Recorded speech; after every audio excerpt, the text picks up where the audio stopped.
And welcome back to the Michael Cohen Show on our continued journey to 500,000 subscribers. So look, hit subscribe, watch, comment, and share because we got to get there. We must, and I mean must, stop the lunacy. Let me be clear about something, that the MAGA movement is actually turning on Attorney General Pam Bondi. Her latest blunder, saying that hate speech is not protected by the Constitution. Now, somebody ought to show her the First Amendment. Maybe? Serious? Now, let me show you what MAGA sycophants are currently saying. In it, they begin by turning around and saying, between this hate speech nonsense and Epstein, Pam Bondi has committed two of the most egregious errors we've ever seen from an attorney general. How many seismic fuck-ups will Trump permit her to before he cuts her loose? Is this a 10 strikes and you're out deal or what? That is coming from Matt Walsh. Let me show you another one. Another one is from Glenn Greenwald. Pam Bondi's noxious claim that there's a hate speech exception to free speech and you can thus be prosecuted for it is not only a total distortion of the First Amendment's clear language, it is also a theory SCOTUS has rejected and was the foundation of left liberal censorship. Let me go on and show you one more. Savannah Hernandez wrote, there's free speech and then there's hate speech, is the most destructive phrase that has ever been uttered. And Pam Bondi just said it. She needs to be removed as Attorney General now. Really all started going downhill for her when she actually went on Fox News. And again, they go on, this is their fun time. It's not like work time. This is fun time. Hey, I'm going to go on television and say something stupid and get Trump's attention and yada, yada, yada. She goes on Fox News and she says, this is her words, not mine. The Epstein files are sitting on her desk.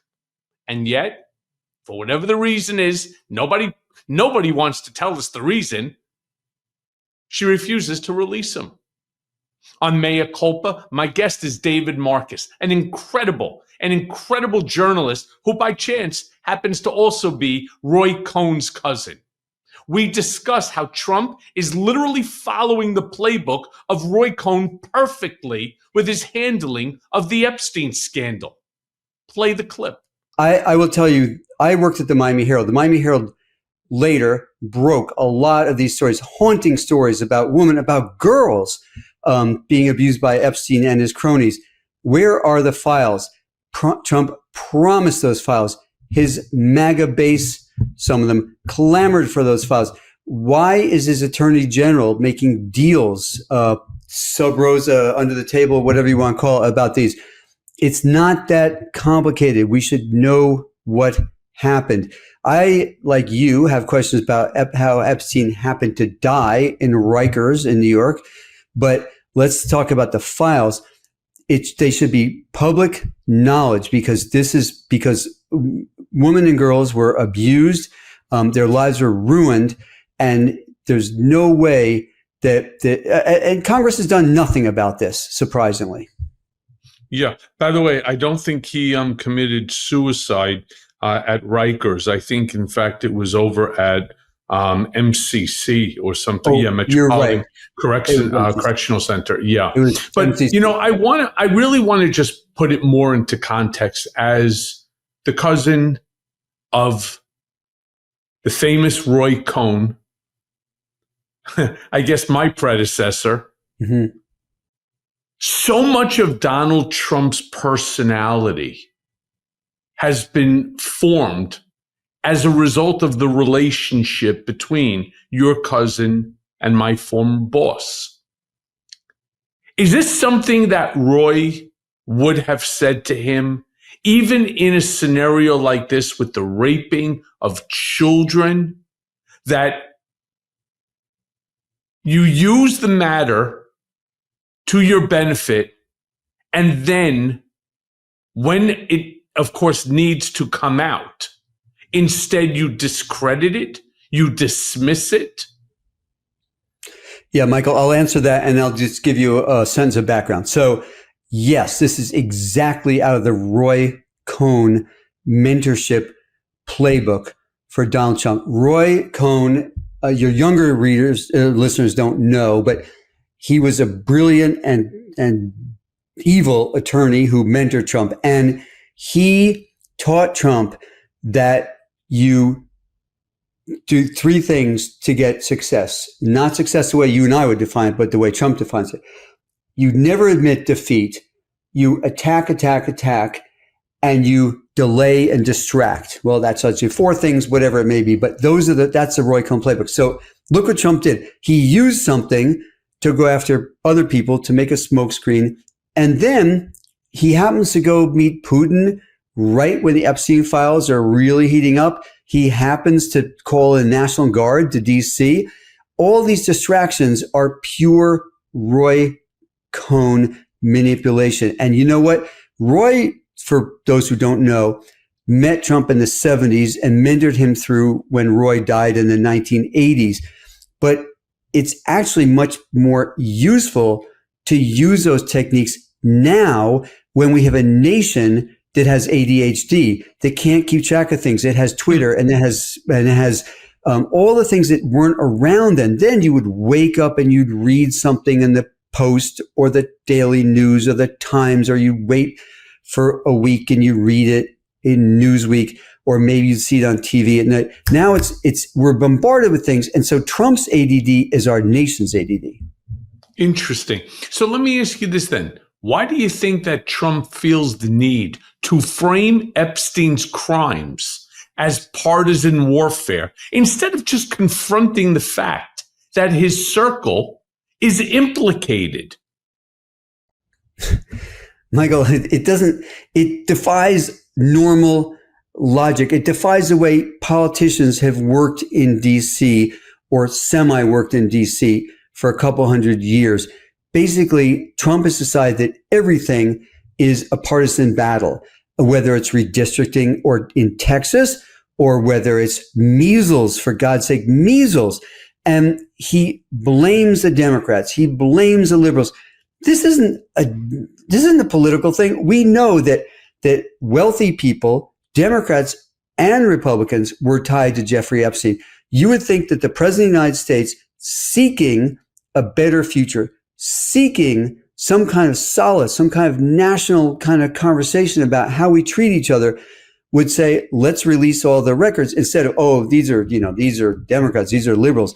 It's really upsetting to all of us. And I, Michael, you and I disagree, frankly, about what's in those files. I think there's some things tying Donald Trump to that. I actually think that I have this theory that Robert Kennedy Jr. was so heinous and so ugly that Jeffrey Epstein rejected him from coming over. But that's my theory. But I'm joking. But it's really amazing how they're about to have this conversation in Congress, and then Mike Johnson says, "Hey guys, why don't you go home and just take a little extra summer break and enjoy yourselves and go raise some more money?"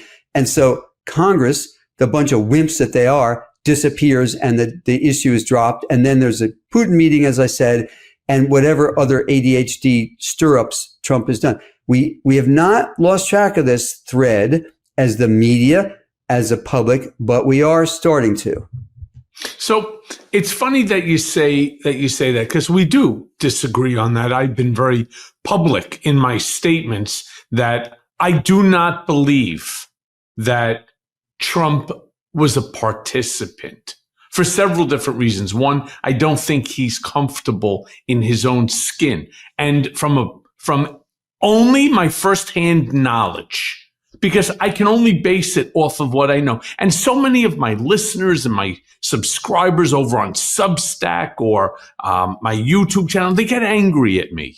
What are you angry at me for? Because I have a difference of opinion? At the end of the day, we will all know if I'm right or if I'm wrong.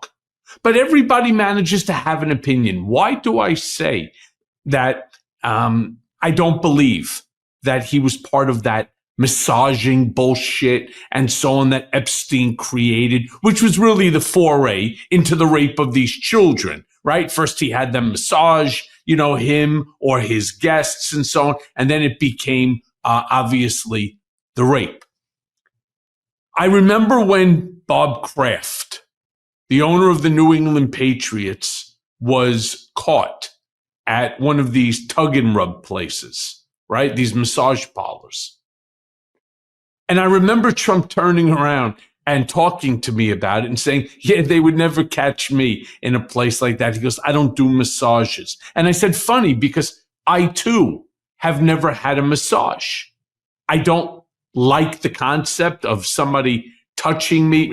My wife can give me a massage. I actually ask if she rub my neck all the time because I got like a fractured disc in my neck. So, or to take the hypervolt or something like that. But I'm not into that thing where, you're either you're nude or in your underwear and you have a blanket over you and somebody's massaging with oils. I don't like the feel of oil either. So we had that conversation, which again, it's the reason that I say the things that I do. It's only from my firsthand contact, my knowledge from conversation with Trump that I make these assessments. Now, while I believe that people don't generally change their persona, is it possible that he was? Is it possible that he's in the file? Absolutely. Now, some people have even gone on and said that maybe it's not Donald. Maybe it's Melania who's in the file. Maybe it's,